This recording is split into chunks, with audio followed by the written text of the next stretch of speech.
अफ्रीकी महाद्वीप के भीतरी हिस्से में उत्तरी और दक्षिणी गोलार्ध दोनों में फैला हुआ एक देश है, बोत्सवाना। हर तरफ से जमीन से घिरे इस देश में दुनिया की सबसे अनोखी और सबसे खूबसूरत जगहों में एक ओकावांगो डेल्टा मौजूद है।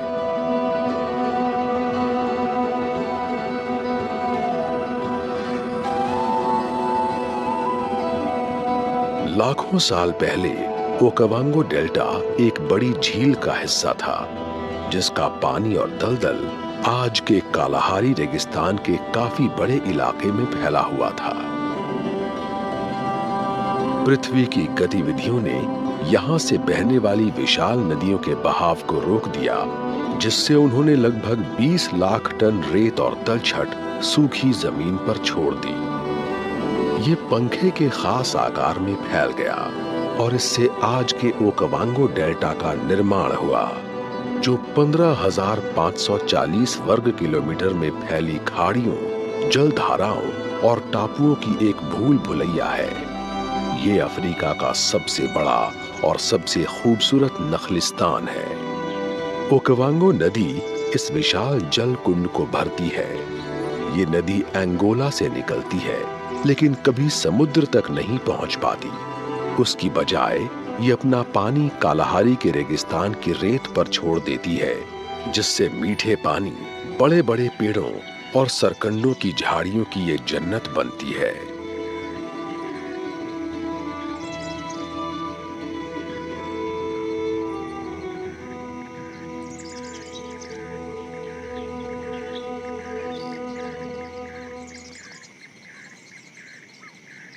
ओकावांगो में दुनिया की कुछ सबसे ज्यादा विविधता वाली प्रजातियों का ठिकाना है।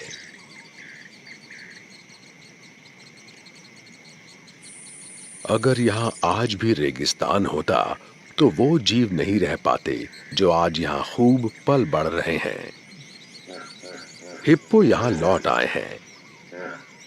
जब ये इलाका सूखा था, तो हिप्पो हरी भरी चरागाहों की ओर चले गए थे, लेकिन अब डेल्टा फिर से इनके रहने लायक बन गया है। हिप्पो भले ही प्यारे और गुदगुदे लगते हों, लेकिन ये अफ्रीका के सबसे खतरनाक जीवों में से हैं।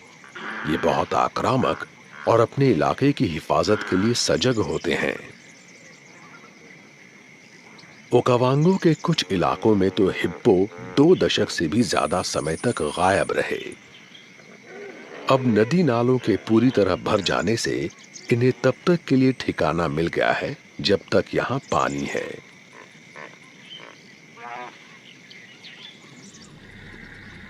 मगरमच्छों को भी जिंदा रहने के लिए पानी की जरूरत होती है। बारिश और बढ़ते हुए पानी ने उनके लिए शिकार करने और रहने के बिल्कुल सही हालात पैदा कर दिए हैं।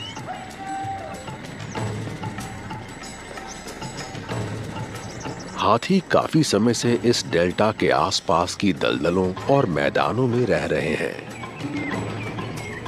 हरी भरी घास, फलदार पेड़ों और पानी की तलाश में ये हजारों किलोमीटर का सफर तय करते हैं।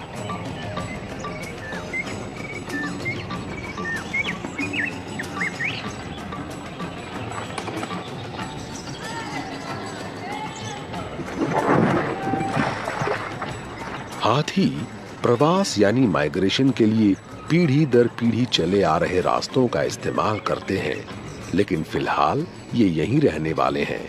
इनके परिवारों के लिए यहाँ काफी खाना और पानी है। हिरण भी यहाँ रहते हैं, हालांकि उनमें से कई को खुले मैदानों और सूखे इलाकों में रहना ज्यादा पसंद है। ओकावांगो में उनके लिए भरपूर पानी और ढेर सारा चारा है। शिकार बनने वाले जीवों के लिए सूखे मौसम में पानी के बहुत कम स्रोत थे, जिससे शेर जैसे शिकारी जीवों को बहुत आसानी होती थी। घात लगाकर शिकार करने वाले शेर बस पानी के पास छिपकर शिकार के आने का इंतजार करते रहते थे। अब शिकार बनने वाले जीवों को सहूलियत है, क्योंकि पानी आसानी से उपलब्ध है और छिपने के लिए ढेर सारी झाड़ियां भी हैं। अब शिकारियों को उन्हें पकड़ने में ज्यादा मेहनत करनी पड़ती है। लेकिन ओकावांगो में कुछ हो रहा है। अब यहाँ मौसम में बदलाव आ रहा है। आमतौर पर उत्तर में सिर्फ गर्मी में कुछ समय के लिए बारिश होती थी और वो पानी दक्षिण तक पहुंचता था। लेकिन इस बार बारिश अब तक जारी है और पानी बढ़ता जा रहा है।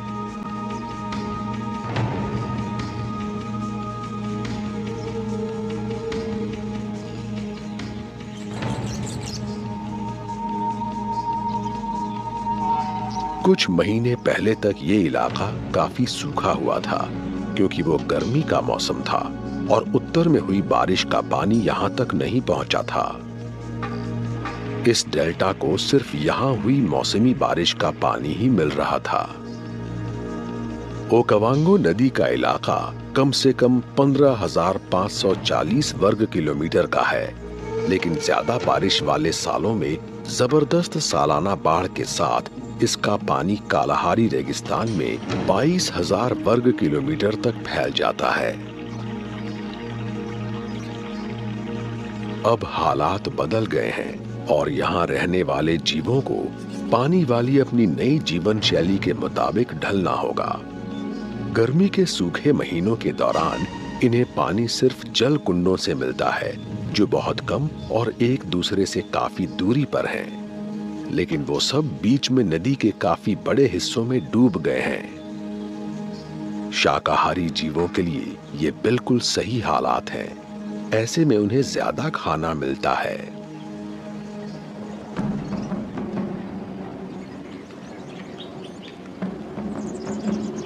बड़ी बिल्लियों को पानी ज्यादा पसंद नहीं आता और ये अलग तरीके से शिकार करना सीख रहे हैं। ये शिकार ढूंढने के लिए नदी नालों का इस्तेमाल करते हैं और टापुओं पर घात लगाते हैं। शिकार बनने वाले जीवों के लिए अब जल कुंड के पास जमा होने की मजबूरी नहीं है, जहां शिकारी जीवों को उन्हें पकड़ने में बहुत आसानी होती थी। अब ओकावांगो के जीव जंतुओं के लिए हर जगह पानी मौजूद है। हाथी इस इलाके के बदले हुए रूप का पूरा मजा ले रहे हैं। ये इतने बड़े हैं कि बढ़ते हुए जल स्तर से निपट सकते हैं। यहाँ ढेर सारा पानी है। अब जीवों को पानी ढूंढने के लिए कहीं जाने या प्रवास करने की जरूरत नहीं है।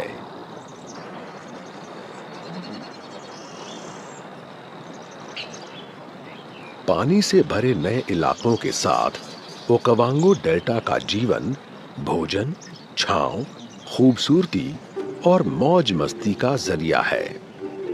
यहाँ बबूनों के बड़े बड़े झुंड होते हैं और ये अपने बच्चों के साथ सवाना की ऊंची घास और नदी के पास उगने वाले जंगल में खेलते और उछल कूद मचाते रहते हैं। यहाँ इनके लिए जरूरत से ज्यादा भोजन मौजूद है और खेलने और मजे करने के लिए इन्हें ढेर सारा वक्त मिलता है।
लेकिन यहाँ मौजूद इस पानी में भी खतरा छिपा है। वास्तव में पानी की सतह के नीचे रहने वाले जीव जानलेवा हैं और अपने काम में बहुत माहिर है। लगभग 6 मीटर तक लंबे नाइल के मगरमच्छ भी डेल्टा के हरे भरे नदी नालों में लौट आए हैं। ये छिपे हुए खतरे हैं जिनसे डेल्टा के सभी जंगली जीवों को सावधान रहना चाहिए।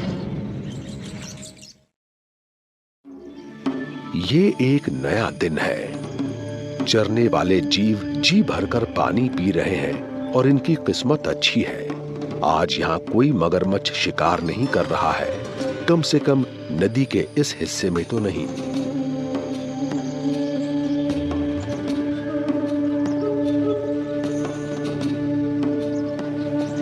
हिरण अब नदी से दूर आ गए हैं और ये पक्का कर रहे हैं कि अपने चारों तरफ मौजूद ढेर सारी हरियाली का फायदा उठाने का कोई मौका न चूक जाए। ओकावांगो डेल्टा में हमेशा से जीव जंतुओं की कमाल की विविधता रही है। डेल्टा में रहने वाले कई हिरण शायद ही कहीं और पाए जाते हैं। इनमें रेड लचुए शामिल हैं, जो यहाँ बड़े बड़े झुंडों में रहते हैं। ये शेरनी अभी अपने झुंड से अलग रह रही है। इसके साथ 3 छोटे छोटे शावक हैं, जो परिवार में शामिल होने के लिए लगभग तैयार है। इससे माँ की जिंदगी मुश्किल हो गई है। इसके लिए अपने परिवार के लिए शिकार करना जरूरी है और इसे ये काम अपने झुंड की मदद के बिना अकेले ही करना होगा। शेर घात लगाकर शिकार करते हैं और एक दूसरे की मदद से शिकार को आगे से घेर लेते हैं। इनकी तुलना में इनका शिकार पानी में ज्यादा अच्छी तरह भाग सकता है, खासकर लचुए जैसे जीव। अपने बड़े बड़े पैरों से वो छिछले पानी में तेजी से दौड़ते हैं, जिससे उन्हें पकड़ने में शिकारियों को बहुत दिक्कत होती है। ये हिरण बड़े बड़े झुंडों में रहते हैं और अपने बच्चों की हिफाजत के लिए बहुत सतर्क रहते हैं। सभी हिरणों में लचुए दलदली इलाके में रहने के लिए सबसे अच्छी तरह ढले हुए जीवों में से हैं। ये कीचड़ और पानी में डूबे इलाके में आराम से रह सकते हैं, इसलिए डेल्टा में मौजूद शिकारी शायद ही कभी इन्हें पकड़ पाते हैं। दलदल के किनारों पर बड़े बड़े पेड़ों वाले जंगल हैं और शिकार बनने वाले बड़े शाकाहारी जीवों को यहाँ छांव मिलती है। जंगल के किनारे से आगे का इलाका खुले सवाना पार्कलैंड का है, जिसमें काफी घास मौजूद है। जंगल के इन्हीं किनारों और सवाना के घास के मैदानों में हिरणों की लगभग सभी किस्मों के साथ कूडू और विल्डबीस्ट भी चरते हैं। कूडू यहाँ के पेड़ों और झाड़ियों की नरम टहनियां और पत्ते खाते हैं।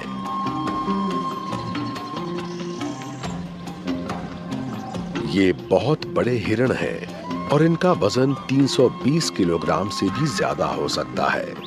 नर के सींगों की लंबाई 1.25 मीटर तक हो सकती है और शिकार करने वाले जीवों के खिलाफ ये इसे जानलेवा ढंग से इस्तेमाल कर सकते हैं। जब खाने की बहुतायत हो तो ये झुंड से अलग हो जाते हैं।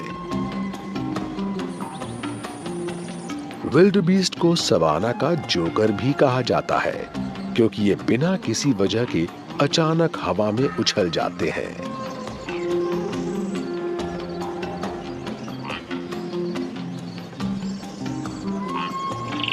इनमें नरों की ऊंचाई 2 मीटर से ज्यादा हो सकती है और ये जबरदस्त सींगों का इस्तेमाल शिकारियों से अपने बचाव के साथ साथ प्रजनन के मौसम में एक दूसरे के खिलाफ भी करते हैं। सवाना के सूखे हिस्सों में इनके बड़े बड़े झुंड पाए जाते हैं और समूह में ये अपने बछड़ों की हिफाजत के लिए बहुत सतर्क रहते हैं और शिकारियों के पास आने पर एक साथ उस पर टूट पड़ते हैं।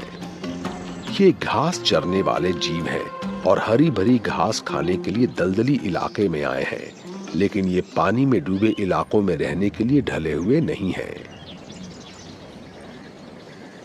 शेरनी की निगाहें एक इम्पाला पर टिकी हैं।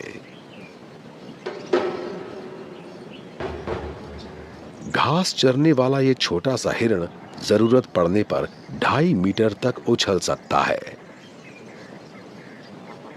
शिकारियों से बचने के लिए ये खुले इलाकों की बजाय घनी झाड़ियों की ओर भागते हैं, जिससे इनका शिकार करना मुश्किल साबित होता है।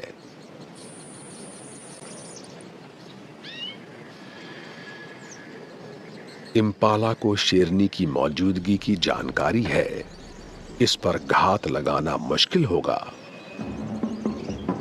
हर तरफ मौजूद हरियाली से शेरनी को शिकार करने में सहूलियत होती है। अगर बच्चे इसकी जगह को उजागर न कर दें, तो ये घास और झाड़ियां छिपने के लिए अच्छी हैं।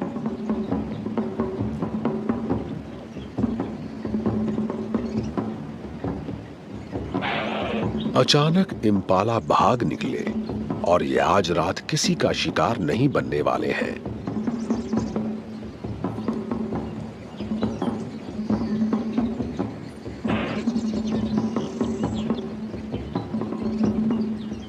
शेरनी को जल्दी ही शिकार करना होगा। इसके बच्चे भूखे हैं और खुद इसे भी भूख लगी है। उम्मीद है कि जल्दी ही यहां कोई बेखबर हिरण आ जाएगा।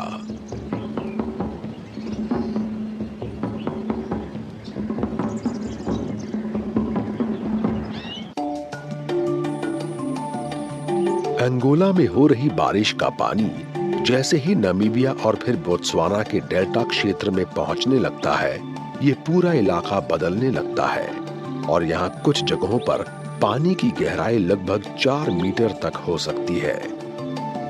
यहाँ के ज्यादातर जीवों के लिए ये एक मौसमी बदलाव है और इतने वर्षों में उन्होंने इससे निपटना सीख लिया है।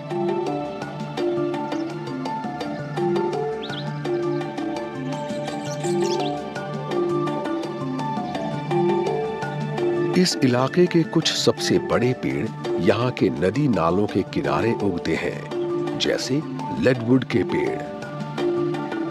इस डेल्टा में लेडवुड की भरमार है और जलावन के तौर पर इनका काफी इस्तेमाल होता है, क्योंकि ये लकड़ी काफी देर तक जलती है। लेडवुड की लकड़ी बहुत सख्त होती है और इनके पेड़ 1000 साल तक कायम रह सकते हैं।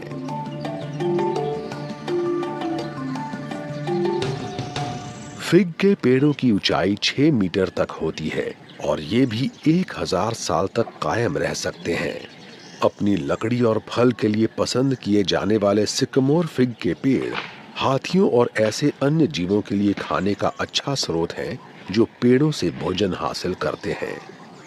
जरूरत पड़ने पर हाथी कई दिनों तक बिना पानी पिए रह सकते हैं।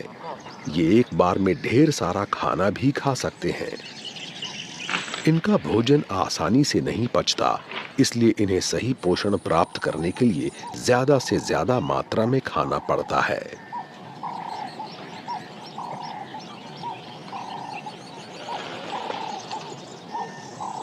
ये एक दिन में 16 घंटे तक चरकर अपने वजन के 6% हिस्से जितना खा सकते हैं।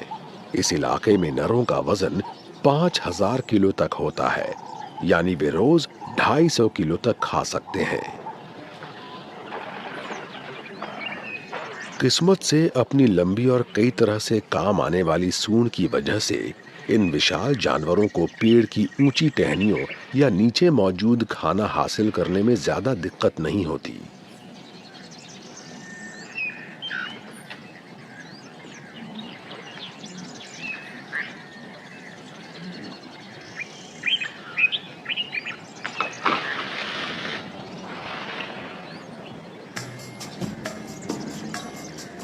यहाँ फलने फूलने वाला एक और पौधा है पपायरस। सरकंडों के बीच उगने वाले पपायरस को जीव जंतु बहुत पसंद करते हैं, यहाँ तक कि पालतू मवेशी भी।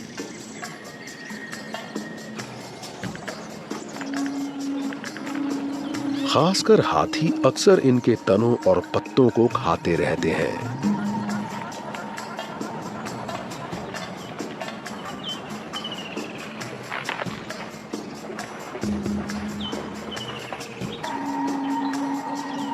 हाथी इस डेल्टा और अन्य इकोसिस्टम की सेहत के लिए बहुत महत्वपूर्ण है। वे पेड़ पौधों के बीज और तनों को खाकर दूसरे इलाकों में लीद के साथ उन्हें बाहर निकाल देते हैं, जहां बीज फिर से उग जाते हैं।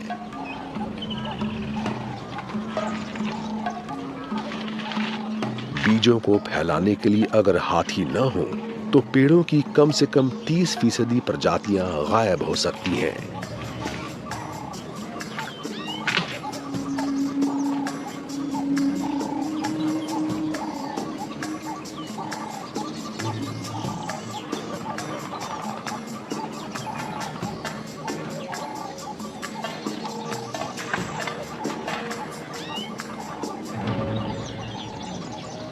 हर साल लगभग 500 किलो फल पैदा करने वाले मरूला पेड़ को पवित्र माना जाता है और फलों के साथ साथ इसकी लकड़ी और इलाज में काम आने वाली खासियतों के लिए भी इसका इस्तेमाल होता है। हाथी इसे बहुत पसंद करते हैं और इससे उन्हें काफी चारा मिलता है। उन्हें मरूला का फल बहुत अच्छा लगता है और उसे हासिल करने के लिए वे पेड़ को भी गिरा सकते हैं।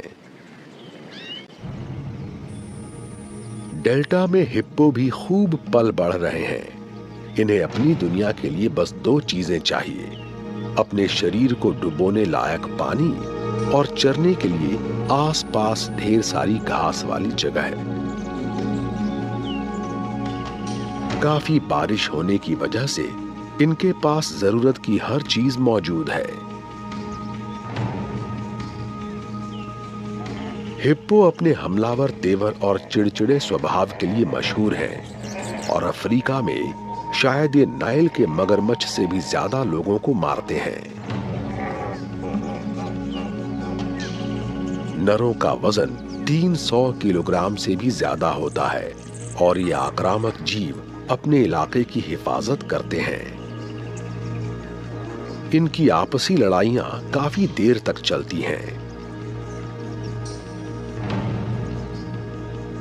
कभी कभार नर मरने तक लड़ते रहते हैं।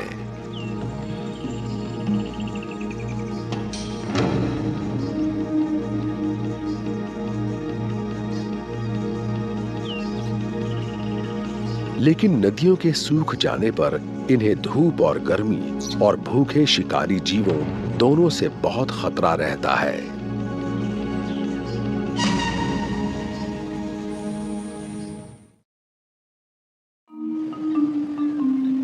दुनिया के सबसे ऊंचे कद वाले जीव जिराफ यहाँ बड़ी तादाद में है।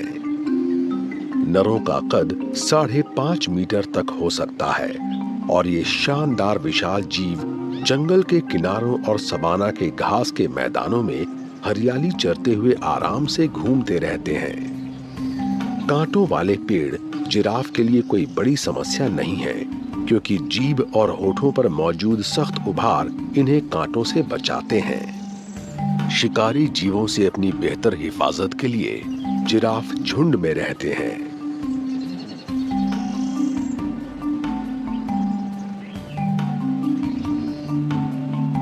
ये निश्चित इलाके में रहने वाले जीव नहीं हैं और इनके झुंड का कोई लीडर भी नहीं होता। मादा जिराफ अपने बच्चों को अकेले ही पालती है और इनके जोड़े जिंदगी भर कायम नहीं रहते। सिर्फ पानी पीते समय ही जिराफ को शिकारियों के हमले का डर रहता है।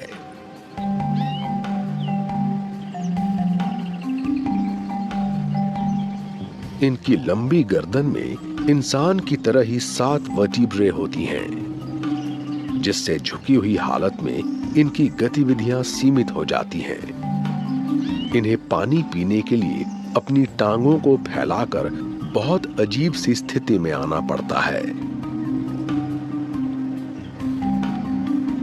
इस स्थिति में शिकारी इन पर हमला कर सकते हैं।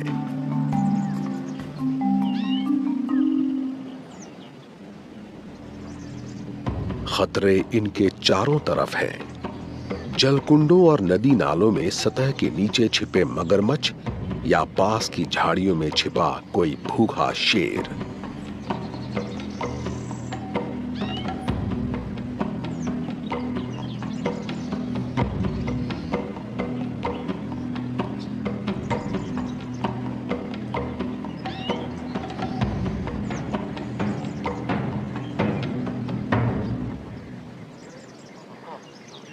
जिराफ खतरों से बहुत अच्छी तरह वाकिफ हैं।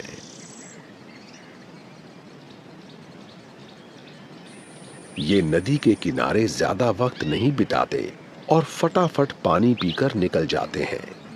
प्यास बुझाकर ये नजदीकी पेड़ों के पास जाकर फिर से खाना शुरू कर देते हैं। इस खूबसूरत जगह पर ज़ेब्रे और इम्पाला खूब पलते बढ़ते हैं। यहाँ इनके चरने के लिए काफी कुछ है और अगर ये दलदल के किनारों पर सवाना के मैदानों में ही टिके रहें तो बढ़ते हुए जल स्तर से भी निपट सकते हैं। नदी नालों को पार करते समय पानी इनके लिए खतरनाक हो जाता है। बबूनों और इम्पाला को अक्सर साथ साथ खाते और चरते हुए देखा गया है। इनका भोजन अलग अलग है, इसलिए दोनों में कोई मुकाबला नहीं है। बबून काफी दूर तक देख सकते हैं और ये अक्सर शिकारियों पर नजर रखकर चेतावनी देने के लिए पेड़ों पर संतरी तैनात रखते हैं।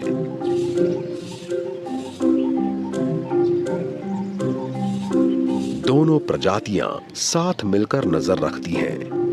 ये परस्पर फायदे वाला रिश्ता है और इससे इन्हें खतरों पर निगाह रखने के लिए ज्यादा आंख कान मिल जाते हैं।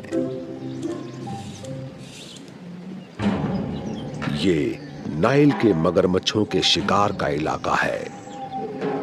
इन नदी नालों को पार करने वाला कोई भी जीव पानी के सबसे ऊंचे दर्जे के शिकारी से सुरक्षित नहीं है।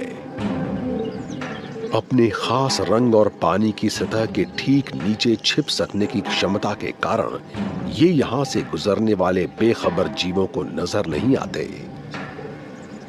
हिरणों में सबसे लंबे सींगों से लैस कुडू शरीर के आकार में ईलंड के बाद दूसरे नंबर पर है, लेकिन ये लंबा चौड़ा जीव भी मगरमच्छ से सुरक्षित नहीं है।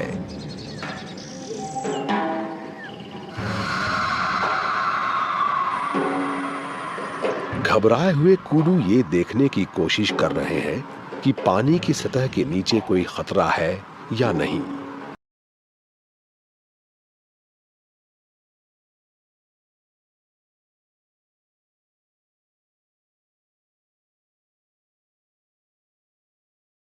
आखिरकार ये तेजी से धारा को पार कर लेते हैं और खतरे की आशंका से बचने के लिए उछलते हुए आगे बढ़ते हैं। शायद ये पहले भी मगरमच्छ के हमले झेल चुके हैं। कुछ कुडू दूसरों से साहसी हैं और पानी में आराम से चलते हुए जा रहे हैं।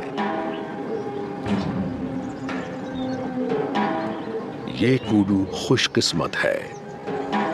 आज या तो मगरमच्छ भूखे नहीं हैं या फिर उन्हें इस क्रॉसिंग का अब तक पता नहीं है। यहाँ परिंदों की 500 से ज्यादा प्रजातियां हैं, जिसकी वजह से ये डेल्टा बोत्सवाना में जीवों की सबसे ज्यादा प्रजातियों वाला इलाका है। लंबी चोंच और उतने ही लंबे पैरों की वजह से सैडल बिल स्टॉर्क दलदली इलाकों में रहने के लिए अच्छी तरह अनुकूलित हैं। ये मछली, सरीसृप और मेढक समेत पानी में रहने वाले तमाम जीवों के साथ छोटे चूहों, छछूंदर वगैरह का भी शिकार कर लेते हैं। सरकंडों और ऊंची घास के बीच चलने और शिकार करने के लिए ये लंबी चोंच और टांगों का इस्तेमाल करते हैं। पानी में चलने वाले कई परिंदे डेल्टा में छिछले नदी नालों और जलकुंडों का इस्तेमाल करते हैं। इनके खाने के लिए मछलियों की कई किस्मों के साथ साथ पानी में रहने वाले ढेर सारे कीड़े मकोड़े भी हैं। ओपन बिल स्टॉर्क ऐसा ही एक परिंदा है और इसमें अपने पसंदीदा शिकार यानी घोंघे पकड़ने की कमाल की महारत है। इसकी चोंच के बीचों बीच थोड़ी सी जगह होती है। इस इलाके में पानी बढ़ने पर गाद से छोटे छोटे टापू बन जाते हैं। ये बहुत स्थायी नहीं होते और चरने के लिए उन पर जाने वाले जीव कभी कभार वहां फंस जाते हैं। वे पानी घटने पर ही यहां से जा सकते हैं, खासकर जब चारों तरफ मौजूद पानी में मगरमच्छ छिपे हुए हों।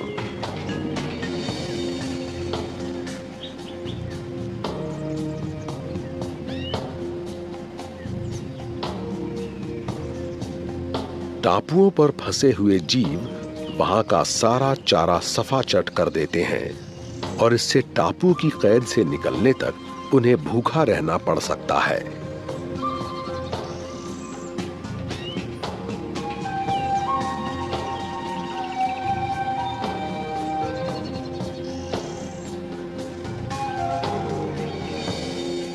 उत्तर से आने वाले तूफानों से फिर से बारिश वाले बादल घिर रहे हैं। पानी का स्तर अब भी बढ़ रहा है और तूफानों की वजह से और बारिश होने पर इसका बढ़ना जारी रहेगा।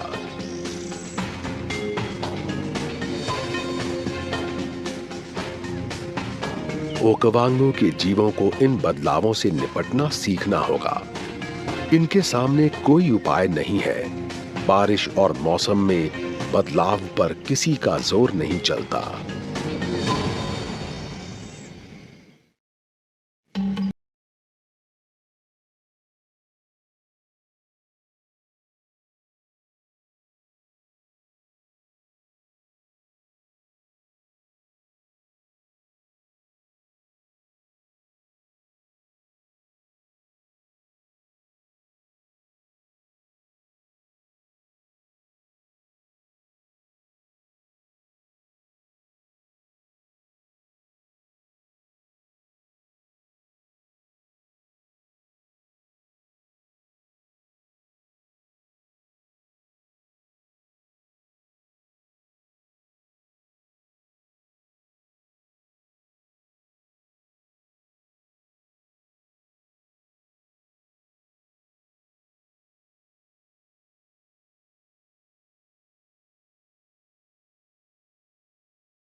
उम्रदार नर अकेले रहना पसंद करते हैं और दूर दराज के इलाकों तक आने जाने वाले रास्तों पर खाना ढूंढते हुए तब तक आगे बढ़ते रहते हैं जब तक ये मिलन के लिए तैयार नहीं हो जाते। फिर ये हथनियों का एक झुंड ढूंढकर तब तक उनके साथ रहते हैं जब तक वो आगे नहीं बढ़ जाती।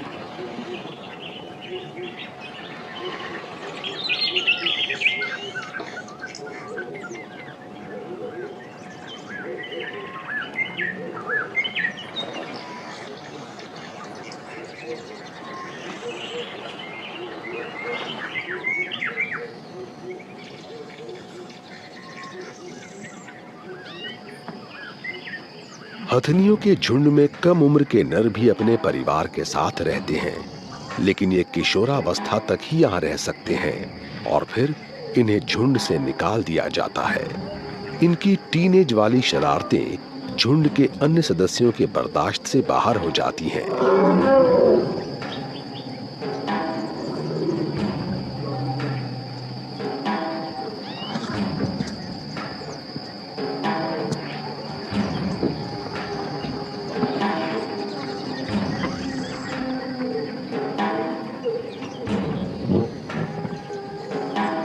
कम उम्र के नरों के तेवर और व्यवहार में हार्मोनों की वैसी ही अहम भूमिका होती है जैसी टीनेज लड़कों के मामले में होती है।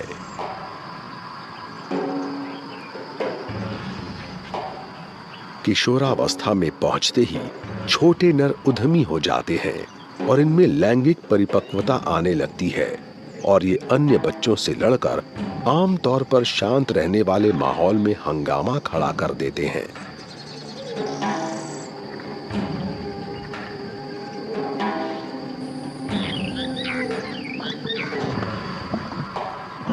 किशोर हाथी अपने परिवारों से अलग होकर कुछ फासले पर मां के झुंड के पीछे चलते रहते हैं। ये अक्सर दूसरे कम उम्र के नरों के साथ मिलकर बैचलर हर्ड बना लेते हैं। अपनी किशोरावस्था में इस तरह की भावनात्मक और हार्मोनल उठापटक से गुजर चुके उम्रदार नर चुपचाप पीछे खड़े रहकर पेड़ों के फल खाते हुए इंतजार कर रहे हैं।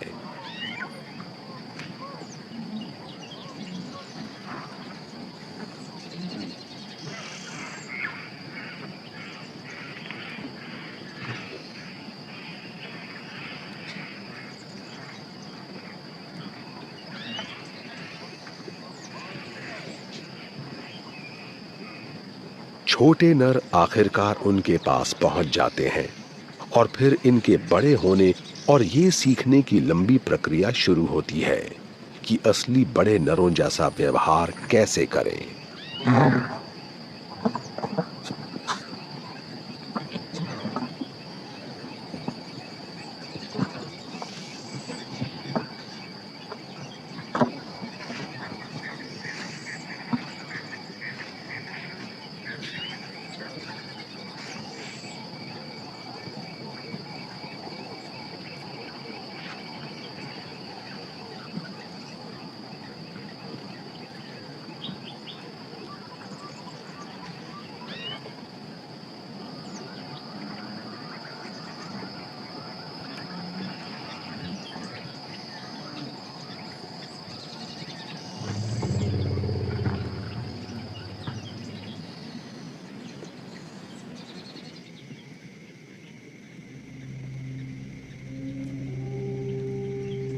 लगातार जारी बारिश से सूखे मौसम में आमतौर पर सूखे रहने वाले इलाके भी पानी में डूब गए हैं और निकलने का कोई रास्ता नहीं होने के कारण पानी जमा होता जा रहा है और जल स्तर बढ़ता जा रहा है। क्या ये हाथियों के लिए भी समस्या साबित हो सकती है? ये बहुत बड़े जीव हैं और जरूरत पड़ने पर नदियों से भी निपट सकते हैं, लेकिन झुंड में छोटे बच्चों के होने पर पानी इनके लिए समस्या बन सकती है।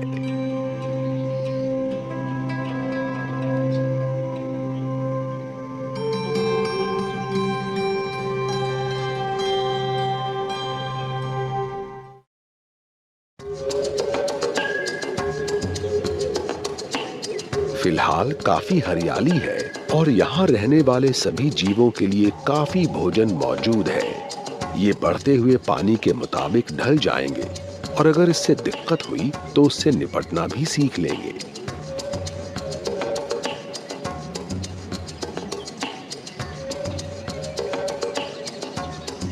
पानी से भरे इस इलाके में हाथी आसानी से घूम सकते हैं और इस शानदार इलाके में इनके कई झुंड मौजूद हैं।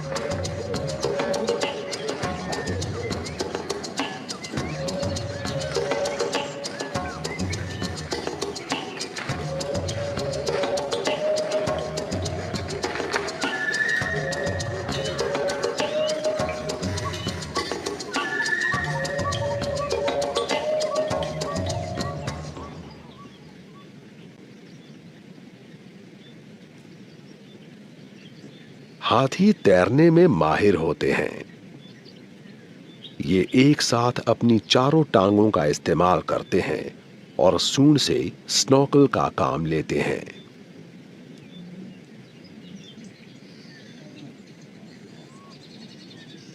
इनका विशाल शरीर फ्लोटेशन डिवाइस की तरह काम करता है और ये काफी दूर तक तैर सकते हैं।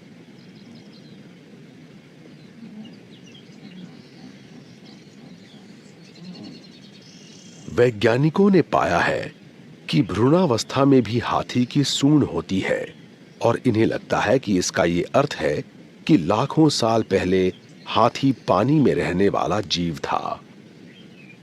सूंड में 40,000 मांसपेशियां होती हैं, इंसान के पूरे शरीर से भी ज्यादा। अभी यहां पानी महज कुछ मीटर गहरा है और बड़े बच्चों और उम्रदार हाथियों के लिए इस चौड़ी नदी को पार करना बहुत आसान है।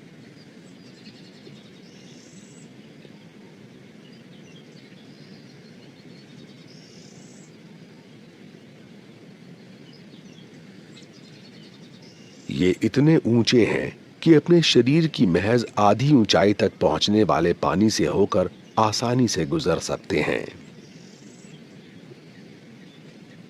नदी के पार जब घास ज्यादा हरी भरी हो और हाथी वहां जाने का फैसला कर ले, तो शायद ही कोई ताकत इन्हें रोक सकती है।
ये दुनिया के सबसे अनोखे और सबसे खूबसूरत इकोसिस्टम में से एक में रहते हैं।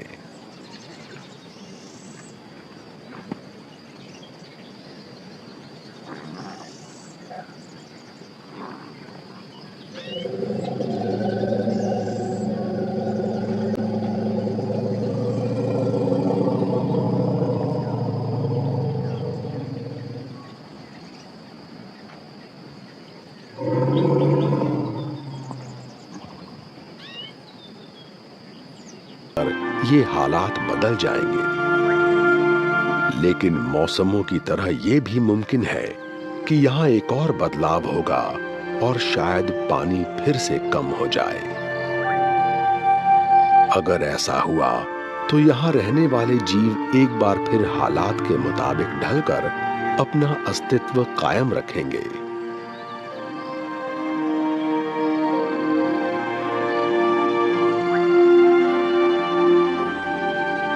ओकावांगो डेल्टा में चाहे जो कुछ भी हो, यहाँ मौजूद खूबसूरती हमें दिखाती रहेगी कि कुदरत कितने नए नए तरीके ढूंढ सकता है और इस पृथ्वी पर रहने वाले जीव जंतुओं के साथ हमारी दुनिया कितनी खूबसूरत हो सकती है।